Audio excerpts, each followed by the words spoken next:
Listen, ordinarily we don't like to comment on the case, but I have an obligation to respond to something that Attorney General Garland wrote. Attorney General Garland wrote, he's promised Justice Department employees would show the American people by word and deed Justice Department adheres to the rule of law, follows the facts in the law, and pursues equal justice under the law. I assume here you can take off your masks? Yes. Do it. Okay. It's a free country. There is nothing about this case that reflects a pursuit of the equal justice under the law. This thing was a scam from the beginning. The committee that was convened here was convened exclusively of people who have made prejudgments and announced them publicly.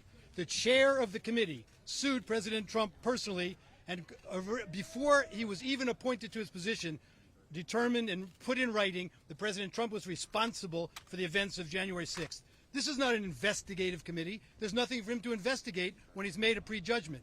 We have other members of the committee who announce their prejudgments well in advance. It's not equal justice under the law, Mr. Garland, to charge a matter like this criminally. The holder of the privilege in this case, executive privilege, invoked the privilege. Mr. Bannon is a layperson. When the privilege has been invoked by the purported holder of privilege, he has no choice but to withhold the documents. You can't put the genie back in the bottle.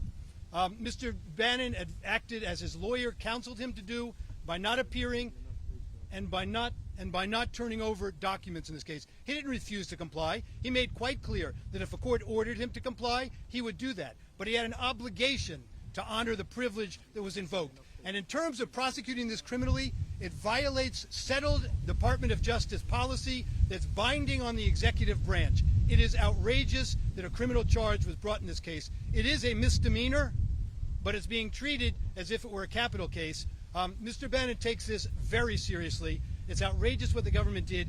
The principles of equal justice under law that Attorney General Garland speaks about are vitally important to all of us. And we all lose as Americans when they're selectively used and when we violate that principle.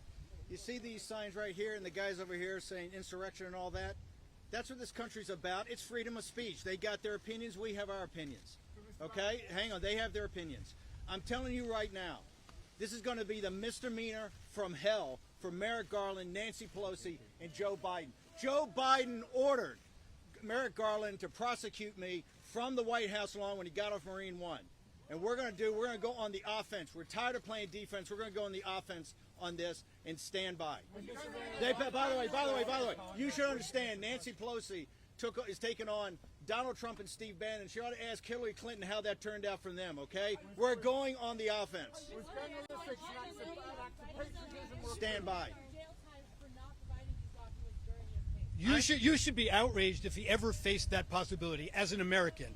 There is nothing criminal about any conduct that occurred in this case, and when we respond to Merrick Garland, we say apply the law equally. They don't have. Who else did they prosecute for invoking executive privilege in a criminal prosecution?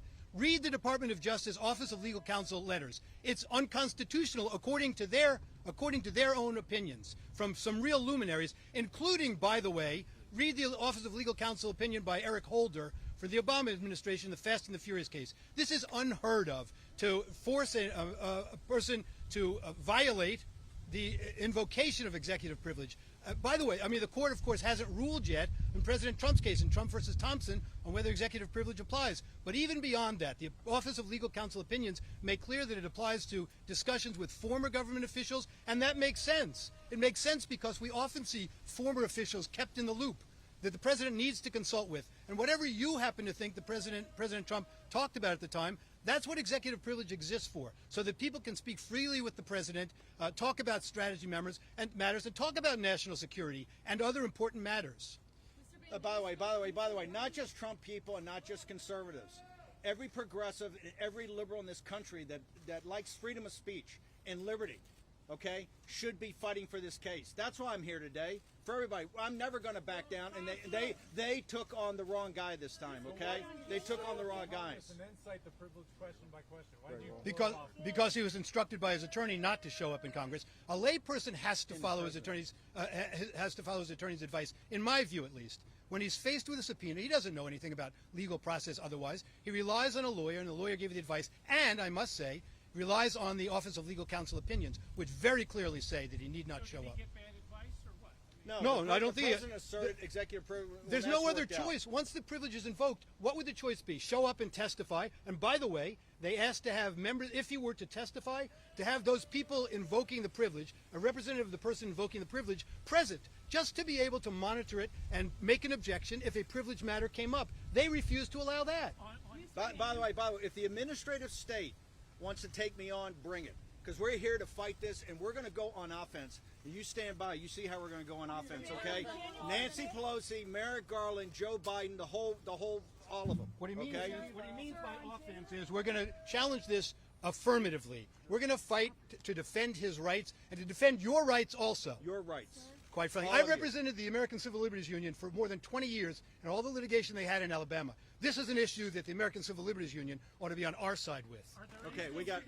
Let's bounce. All right, we got to go. Thank you very much. Guys, thank you very much. Sir, on January 8th, you said that all